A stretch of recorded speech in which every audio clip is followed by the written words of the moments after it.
Israel's Defense Minister has quit, slamming his country's response to Palestinian attacks weak. On Monday, Israeli fighter jets struck Palestinian targets after militants in Gaza launched rockets and mortar shells. Avigdor Lieberman's resignation comes as Palestinian armed groups and Israel confirmed a ceasefire. He branded the truce a surrender. For me, the ceasefire deal reached yesterday, combined with the long-term deal with Hamas, is a surrender to terrorism. There's no other word, no other meaning, but surrender to terrorism. Well, meanwhile, residents of an Israeli town on the border with Gaza strongly oppose the ceasefire with Hamas and claim its government is caving in to militant violence. Heavy cross-border fire has killed 1 Israeli and 7 Palestinians.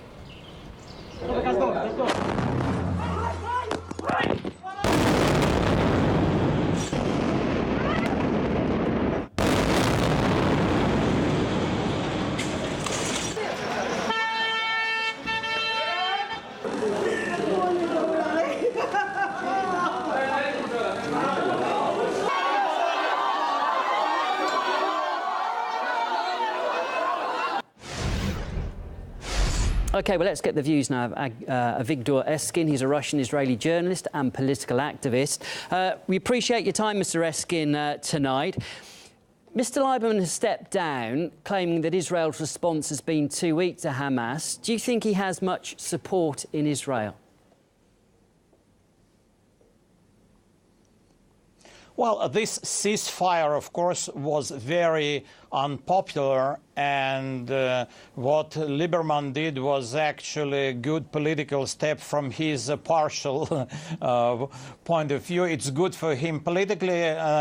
He will try to encourage the Knesset to go for new elections, and he will try to gain certain points. But there are a few things must be explained here. Number one, that we are talking about major crime against humanity on the side of Hamas.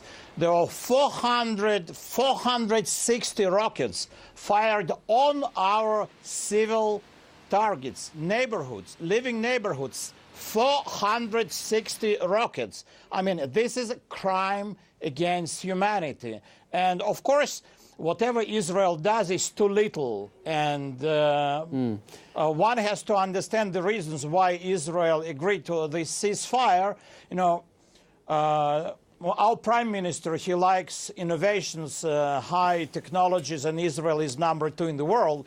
And probably he is about to innovate something, how to settle this conflict with Hamas without doing what the United States did. Mr. Lieberman, if I could just ask you, though, how does claiming that more violence should be instigated against Hamas actually help the ceasefire when Hamas also feel that they're locked in the cycle of violence and are responding to Israeli aggression? Well, Israeli aggression meaning what? Shelling on our civil neighborhoods? I mean, just let's stick to the facts and not to talk about fantasies. The fact is, for example, there was a Palestinian refugee camp, Yarmouk, near Damascus, and they also had this habit of shelling on civil neighborhoods of Damascus. There were 145,000 residents in 2011 headed by the same Hamas. I hope you know that Hamas was in Damascus, in Yarmouk, and Hamas had Mr. Lieberman, I understand your point, but what I'm trying to say is how does advocating more violence help the ceasefire? There is no one Hamas fighter in Yarmouk. Again, when President Assad purged the whole area, no residents there. Yeah, if I want to explain to you, 145,000 people disappeared. Most of them are refugees. This is how the people act in our neighborhood. Now, let me remind you what Russia did in Aleppo and what America, the United States, did in Mosul and in Raqqa. And if we are talking about major solution, this is how it works in our neighborhood. I understand the point you're making, Mr. Lieberman. We're running out of time, but can I ask you, please, what do you think the resignation of your defence minister will have on the political situation in Israel? He's calling for more elections. Do you think that will happen?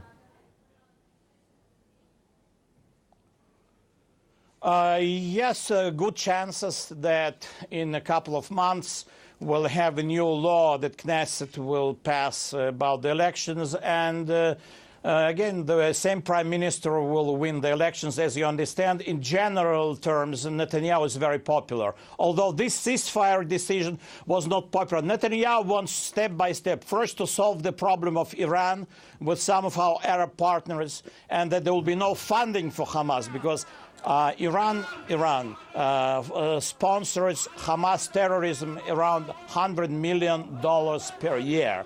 And let give our prime minister this chance to solve it peacefully. I think it's a chance to solve it peacefully without doing what others in our neighborhood usually do. I brought you examples, what usually happens in our neighborhoods with Gaza strips, different types of them, yes? Sure. OK, well, look, we appreciate your thoughts on this, Mr. Eskin. We're going to have to leave it there. That was Avigdor Eskin, Russian-Israeli journalist and political activist. Thank you.